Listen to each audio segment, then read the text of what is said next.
It's been said that every quilt tells a story, and it's so true. But I also believe every quilter has a story to tell.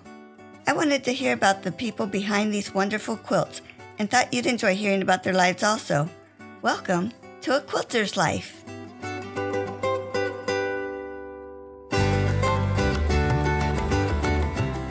Teara Cornmesser is continuing to quilt while adjusting to also having a cute little baby to take care of this year.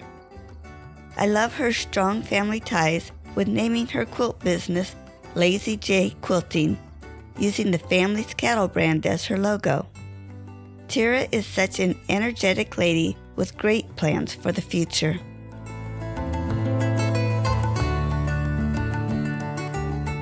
Teara, thank you so much for being on A Quilter's Life. Well, thanks for having me. I'm really excited to be able to talk to you. I've been looking forward to this. Teara, your name is so beautiful. Do you know why you were named Teara? I wish I had a better story. I honestly don't. I think it was kind of a made-up name. I'm not sure where it came from, to be honest with you. Yeah, I really wish I had a better story.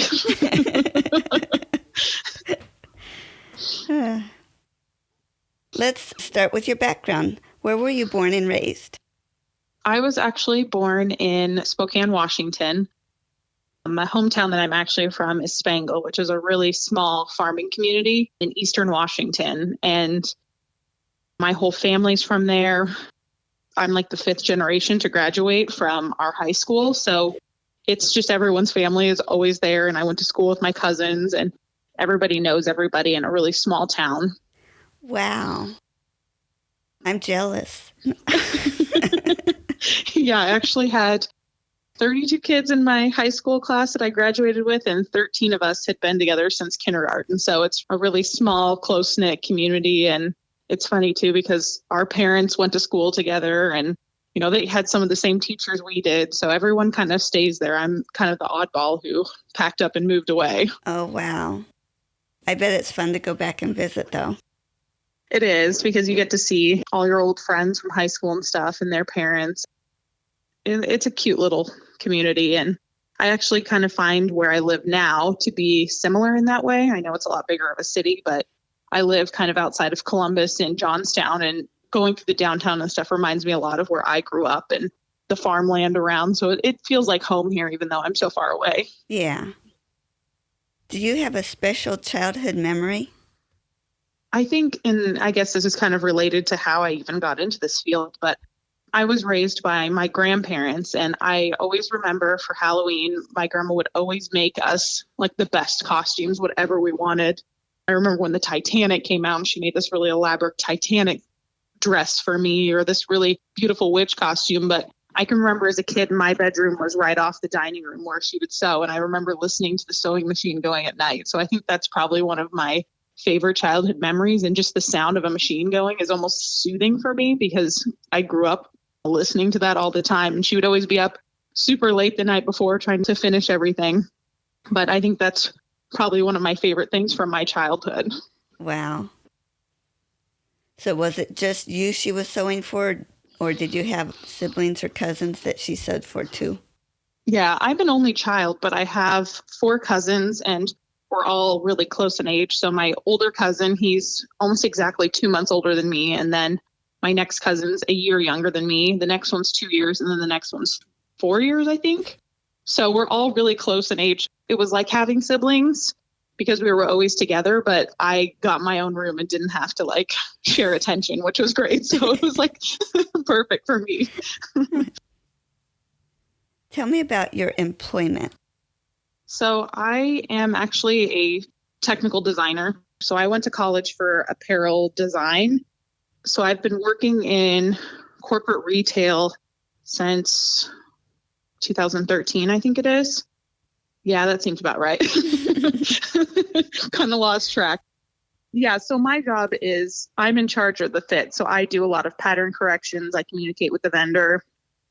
I take the design sketches and kind of make them come to life and make them wearable for our customers. So I'm in the really technical, not really as creative. And I think it's fun because I love the numbers and getting into the nitty gritty, but it's not the design that everyone thinks of when they think of apparel design. I'm not quite sure I understand fully what you're doing. No, that's okay.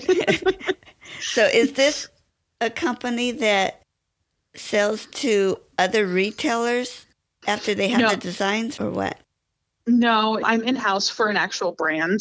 Okay. And I've worked at several kind of big companies. Right now I'm doing like intimates. So I do like bras and sports bras and stuff like that. Basically, like if we were talking about building a house, the designer would say like, I want to have this house and I want it to have these kinds of windows. I'm basically the person who builds it. I'm the one who makes it. So someone else kind of gives me their ideas and everything that they want. And I turn that sketch into a reality. So I know that houses and bras are a little different, but it's essentially the same thing. I have to be able to tell the factory how to make it. And then I think every woman has some kind of bra issue. So when we go and get the samples in, we have to put it on the model and I have to ask her, oh, how does this feel? You know, is the band too tight? So I'm the one that communicates those changes to the vendor.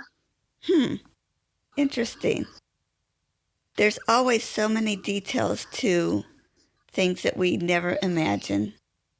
Yeah, I think it's kind of almost like the hidden part of the retail industry. Nobody really knows what we do, but we play a vital role in making sure that things go into production and that everything's okay. And if there's issues, I can remember back a time I was at a different retailer.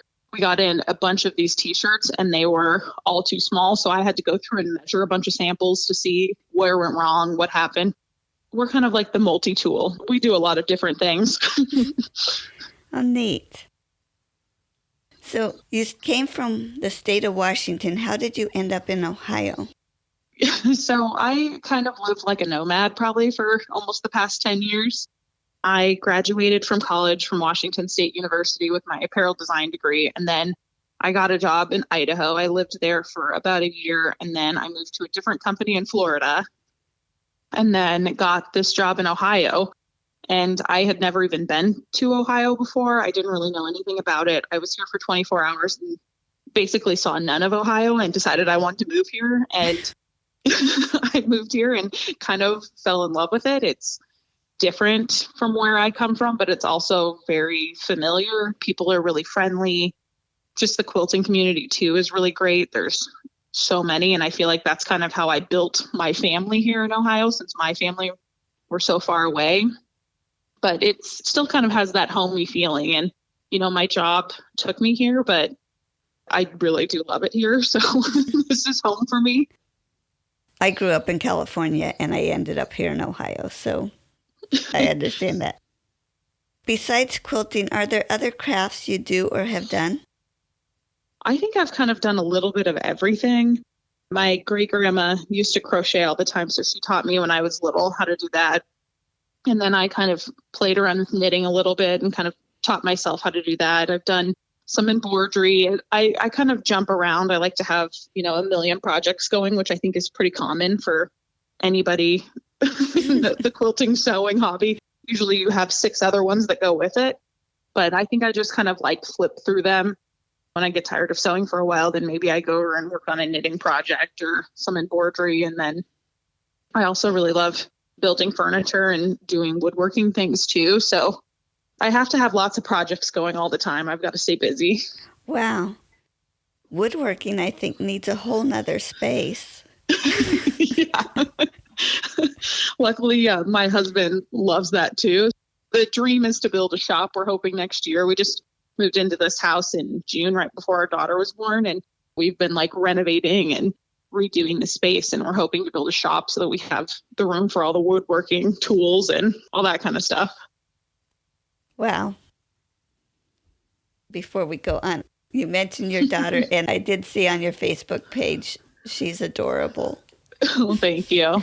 Yeah, she's funny. It's been a challenge having a small person that needs so much time, where I've been so used to being able to sew whenever I wanted to or work on a project whenever I wanted to. And now I have her. So she's been a good distraction. She's kind of forced me to slow down and not rush through things like I normally do.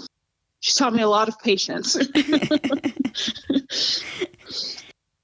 And she looks adorable on your quilts that are laying out.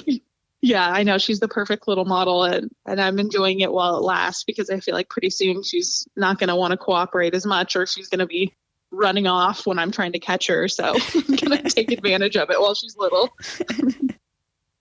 Well, back to your hobbies. Are there other hobbies you do? Those are, for the most part, my main ones. I think I've kind of like dabbled in a lot of different things. Lately, I've been sewing a lot of bags. They're kind of nice because I feel like it's something you can break down into smaller parts. So if I get interrupted, I can do a little bit of it while she's taking a nap. To me, it's a little bit easier than quilting. A lot of the quilting that I like to do is like paper piecing and stuff like that. So I feel like that's something you really need to like sit down and focus on and devote a lot more time to, or even with like woodworking. If you're working with glue and trying to screw something together, you only have a certain amount of time before it dries. So it's not like great to do with a baby unless you know she's going to be asleep. Yeah. It's hard to schedule some of that stuff too, isn't it? Yeah, it is. Do you think any of your other hobbies show up in your quilting? Oh, that's a good question. I don't know. I think I take skills from those and apply them. And also, I think you share tools as well, too. Like with the bag making, putting on rivets and stuff, I'm constantly stealing hammers and different tools and stuff from the garage that I need to do that. I don't know so much as far as like the quilting part. Mm-hmm. I think sometimes I play with colors that I might not normally do just because I've did this really cool bag and all these bright colors. Maybe I needed to try to do something like that in quilting. I think it kind of helps me expand my range of what I do, but I don't know that it does. Yeah. And who introduced you to quilting? So I began sewing when I was really little. I think probably around 3 or 4. Oh, wow. I was always sitting on my grandma's lap while she was sewing all these costumes and stuff. And then I wanted to make doll clothes, and she always hated making doll clothes, which I completely understand now that I'm older because it's a nightmare. Those little tiny like sleeves and stuff. So she just told me, like, if you want to do it, you can do it yourself because I don't want to do them. So I started with like little Barbie clothes and little dresses and stuff. And then her really good friend, who is like another grandma to me, she was a quilter. And I would go over to her house and we would work on quilts. And I remember my first quilt that I did, it was just some flannel squares. But I remember picking up the fabric at her house and putting it all together. And she was the one who got me into a lot of quilting classes even before I was old enough.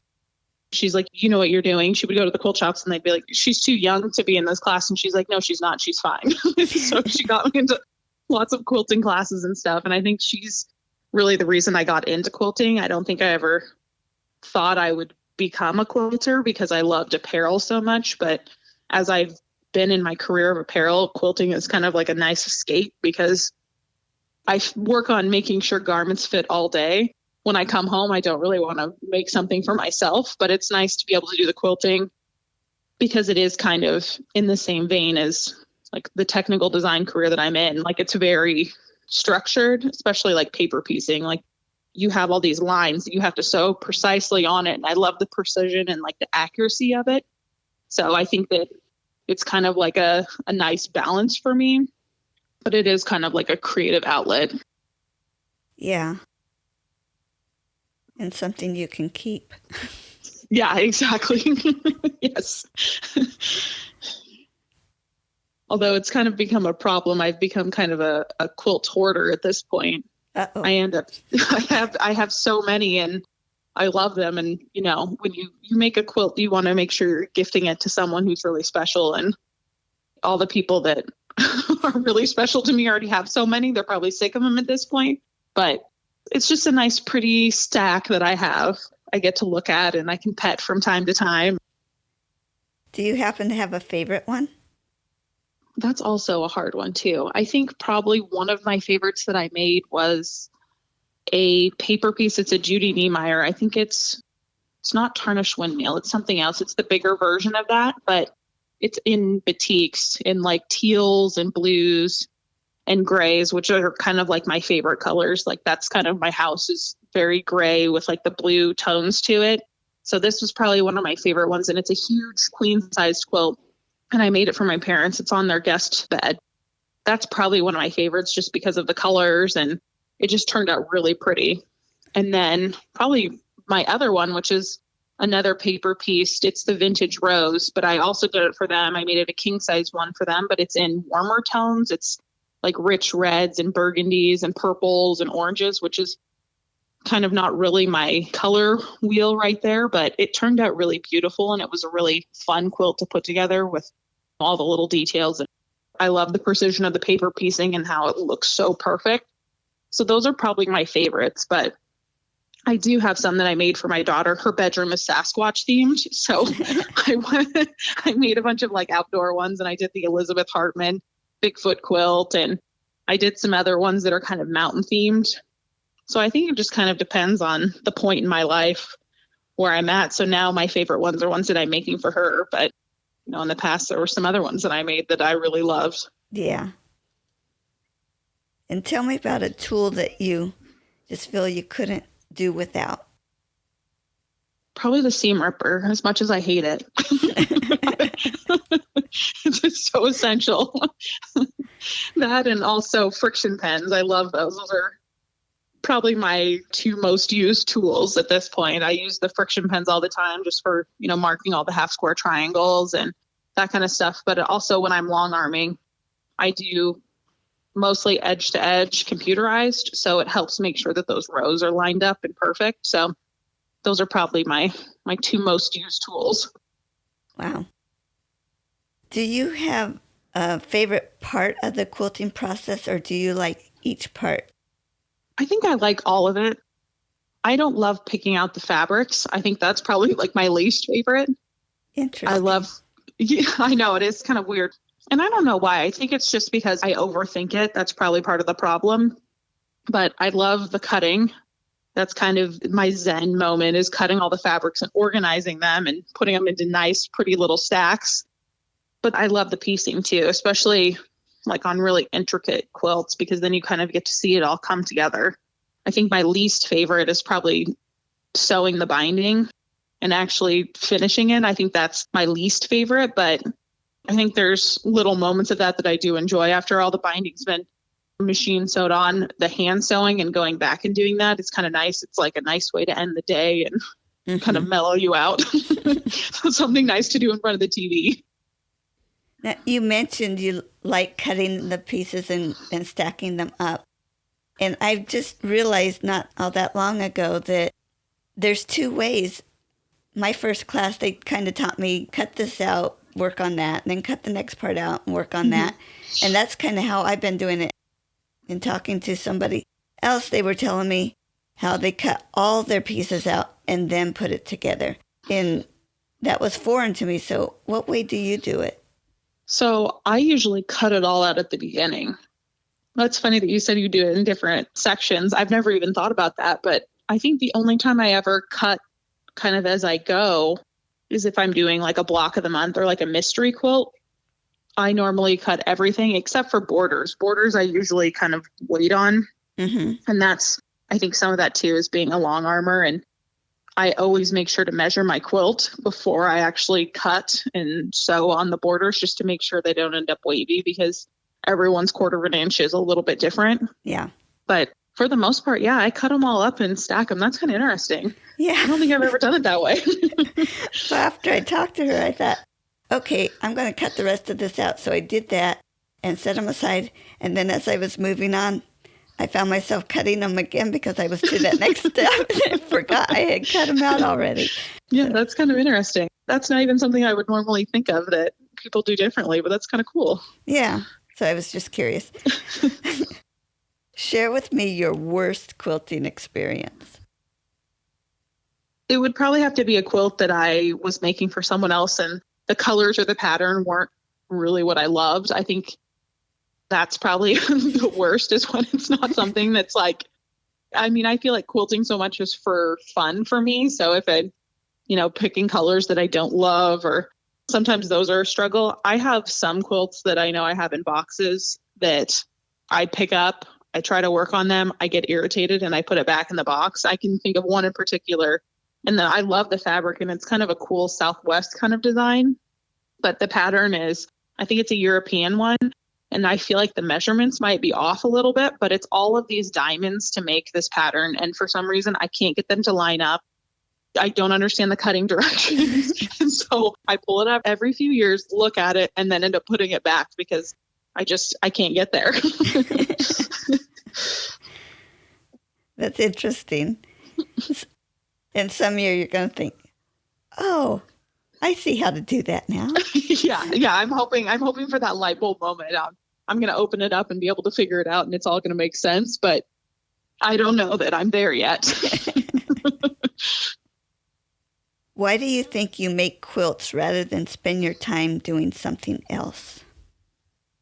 I think I just like when you're done, you have a finished product. You have something that you can hold and you can touch. And it's not like, I love to bake too, but I eat it and it's gone. But a quilt, it's always going to be there. It's like an heirloom. And I think every quilt kind of tells a story too, and like the point in your life and when you made it. So I used to make really like muted, neutrally quilts and stuff. And now I'm kind of moving more into bright, fun colors because now that I have a daughter, she loves all the bright colors and her eyes and stuff are developing. So she loves looking at those. So I feel like it's just kind of moving into a different phase in my life. And I think these quilts kind of tell a story about where I was and where I am now. Mm-hmm.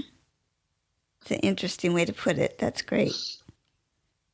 Well, you may have just answered this. Who do you make them for? Lots are for her now. Yeah, a lot of them are for her. Again, she's going to have so many quilts by the time she's old enough to actually tell me, no more, Mom. But it's just so much fun to do. And there's so many prints and stuff that I wouldn't normally use for myself. Like right now, I'm testing a quilt pattern for a designer, but I've got Tula Pink's line work, the ones with the little skunks on them. And it's just really adorable. It's a rainbow quilt, so it's really happy and fun. And it's not really normally something I would do because I'm more in like moody colors, but I love this because it's so bright and fun and whimsical for her. So I think she's going to be so sick of all these quilts. She's going to think it's just normal for everybody to have quilts around. Yes, exactly. Yeah, she'll have a different quilt for every season. It'll be fun for her. And I also like making them for my husband too. I think the first one I ever made for him, he was a Marine. And so I made him this really pretty, it's like a red, white, and blue striped with really skinny sashing. It's actually one I took of the baby on for Veterans Day. And it's a really pretty quilt. And then last year for Christmas, I did a paper piece deer for him. So he loves getting the quilts, and I backed the deer in like a minky, and he absolutely loves it. He kept stealing mine that had the minky backing. So I finally made one for him. I did see that. That deer is amazing. But how hard was it to quilt with that minky on it? Actually, it's not too bad. There's another one that's more plushy and thick. That one's a little bit more difficult, especially for, and this is something I've learned as I've long armed, you might want to do a double batting. I noticed on the bee quilt that I made for my daughter, I did the black minky and there's white on that top. And I wished I would have done double batting on it because some of those black fibers pulled up through the top. Oh, wow. So if you're going to use a dark minky wear, or even I guess any kind of a color, really, if you've got white or light colors on your top, I would almost say do a double batting just because it'll help with those fibers pulling. I'm part of the Long Arm League, and that's something that we've talked about too. And I think that that's kind of our solution. When you wash it, it tends to be a little bit better, but I'm a perfectionist, so those little dots kind of drive me crazy. Luckily, it's for her to play on. Do you think they'll work out later on? I think so. I've noticed that it's less now because I wash it all the time. That's one of her main play mats, but I have noticed that it's kind of worked out a little bit. But when I first did it, you could really tell on some of those white spots. Yeah, and if you're giving it for a gift, that won't look as nice. Yeah, exactly. What project are you working on right now? So I am working on the test quilt with the Tula Pink and the rainbows. It's a new pattern from Megan Collins, and it's a really fun, bright, happy quilt. I think her patterns just scream happy to me because they're rainbow and they're just really fun. I love doing her quilt patterns. So that's what I've been working on, one of the projects. And then I've also been making a bunch of bags lately. Share a quilting tip. Ooh, I think just speaking as a long arm is to make sure you measure your borders before you put them on, just to avoid any wavy borders. I think that's kind of an important skill to learn. And it's something that I guess I didn't really think about that much before I started long arming, but that makes the long arming process so much easier for us, but it also gives a way better result for you when you get your quilt back. Mm-hmm. And I also think starch. I love my best press. There's nothing better than best pressing and getting a really nice, clean quilt top too. Huh. Sometimes I wish the patterns would show exactly how to press. Yes, I completely agree. I love a pressing instruction because it makes it so much easier. When everything nests, it's the best. Yeah. Well, we've mentioned your long arm business. Tell me the name of the business. It's called Lazy J Quilting. And how did you come up with that name? So I'm from a farm, and the logo that I use is actually my family's cattle brand.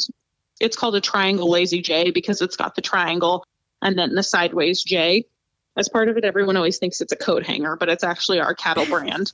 Well, how Because neat. it kind of looks like that. And it's my great grandpa James Cornmesser is the one who came up with that brand. So I adopted that as part of my quilting business because that's where I came from. And I think it's kind of a nice tribute to my family because without them, I wouldn't be where I am today, nor would I have this business or this passion for quilting. So it kind of ties it all together. And then my daughter's name is James. So she's kind of continuing on with the whole family and being part of the whole Lazy J. I'm hoping she loves this as much as I do, but we'll see. That is so cool. Describe how you went from having quilting as a hobby to it becoming a business for you. I think I kind of fell into it a little bit. I remember seeing people who would do long arm quilting and seeing that and thinking, I never want to do that. And then the more I got into quilting, the more I realized that is really what I wanted to do. And I think it was just kind of a natural process of taking quilting from just being a hobby. I had so many quilt tops. I figured I better learn how to do this so that I can finish all of these. So it kind of came out of necessity, I guess, that I had to because I had so many quilt tops. But it's really been fun and kind of an interesting challenge. And it's also cool getting other people's quilt tops because it's almost like I get to quilt vicariously through them because I don't have as much time now to do all the quilting projects that I'd love to do, but you get to see other people's color choices and their patterns and stuff. And it's really fun because it's getting a glimpse into someone else's mind and their creativity, and you get ideas for your own things. And I see color palettes that I would never normally choose. And it kind of, I think, pushes me and makes me a little bit better in piecing and quilting. And it's a great way to connect with other people. I get mail-in quilts too from all over. So that's kind of exciting because then I get to connect to people that I might normally never get to. I got someone from Washington, D.C. went and sent me some quilts too. And so it's kind of cool because it's a great way to meet other quilters that aren't local. Mm-hmm. When did you start doing it as a business? So I bought my machine back in 2018, I think.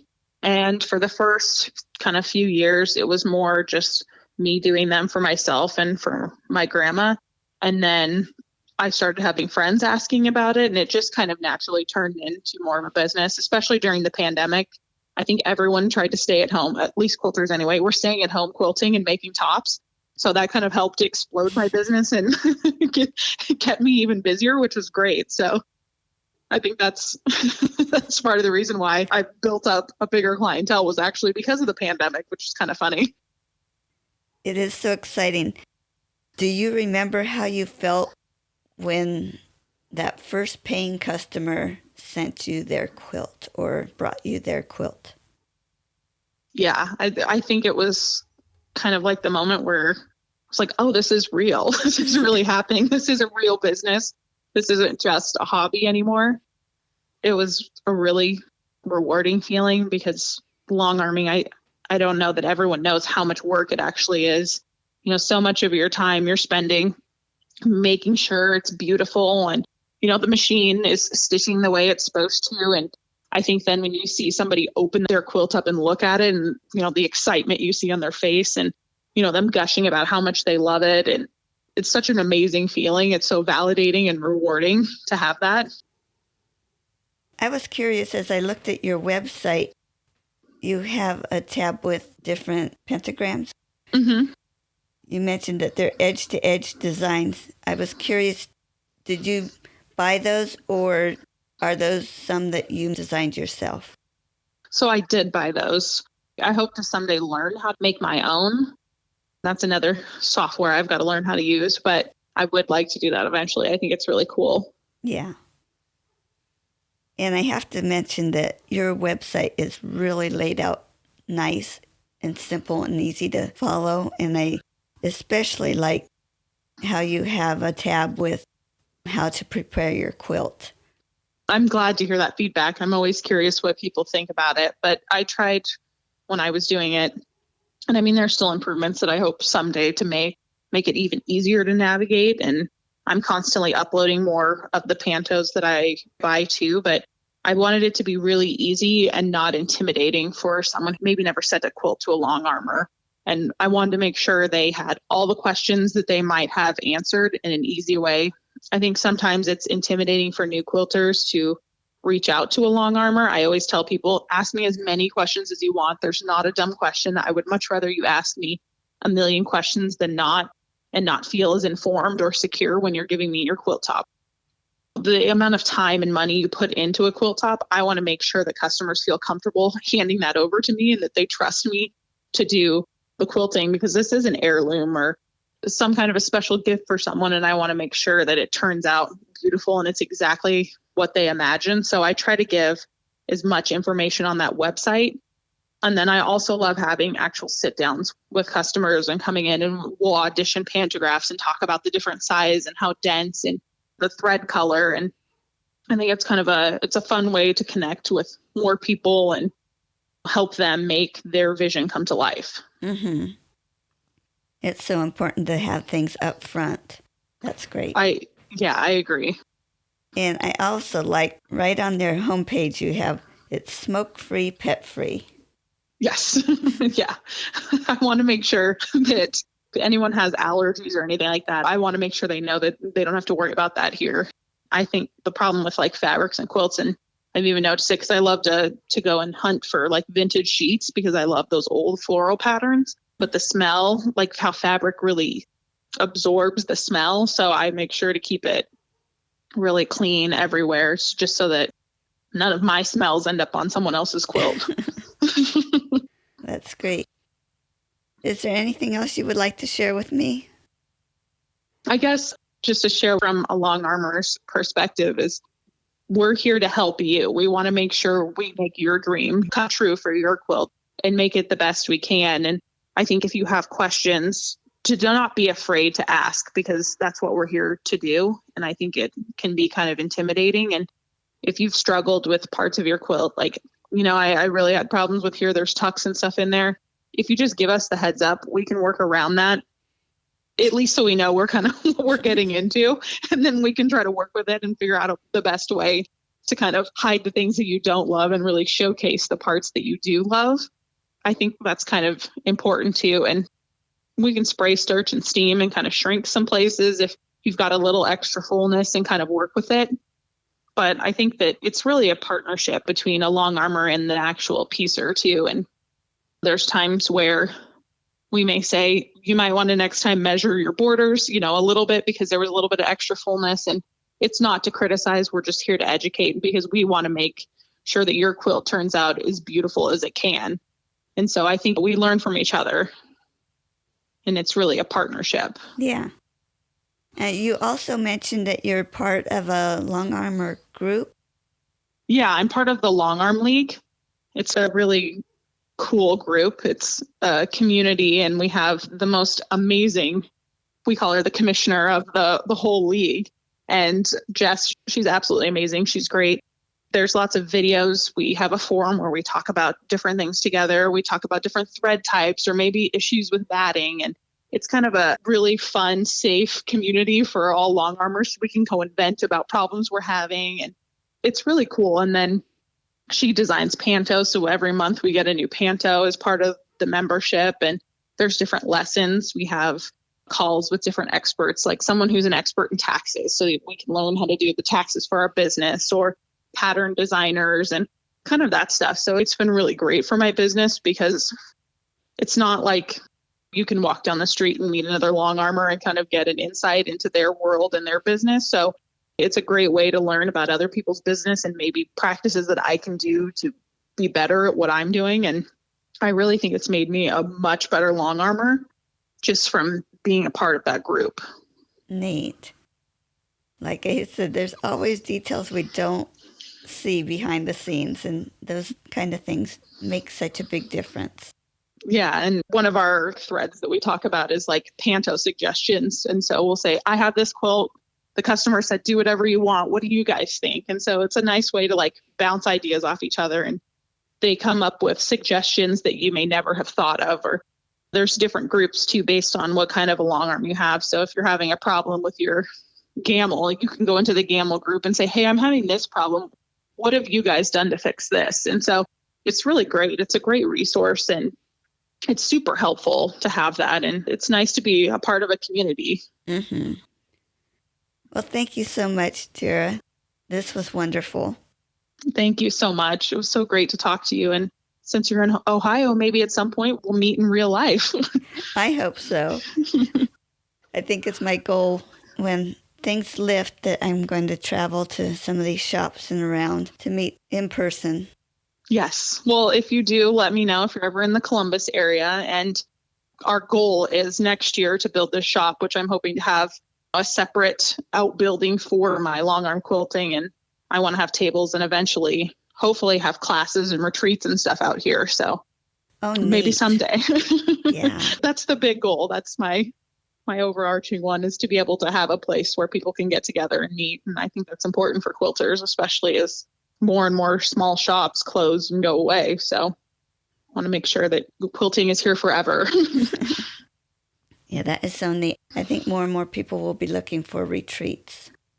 Yeah, I think so too. It's another great way just to connect, because I think quilting is really about the community. It's a community activity in my mind, and it's brought communities together with the quilting bees and stuff like that in classes. And I feel like that's one of the things that I've missed the most about pre-COVID times, when you could go to classes and sit and talk with other people and just connect and be around people that love this hobby as much as you do. Mm-hmm. So I'm hoping to be able to create a space that people can get together and to do that and sew and, talk and share and have that.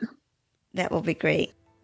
I really enjoyed spending this time with you. Thanks so much. Thank you. Bye. Bye.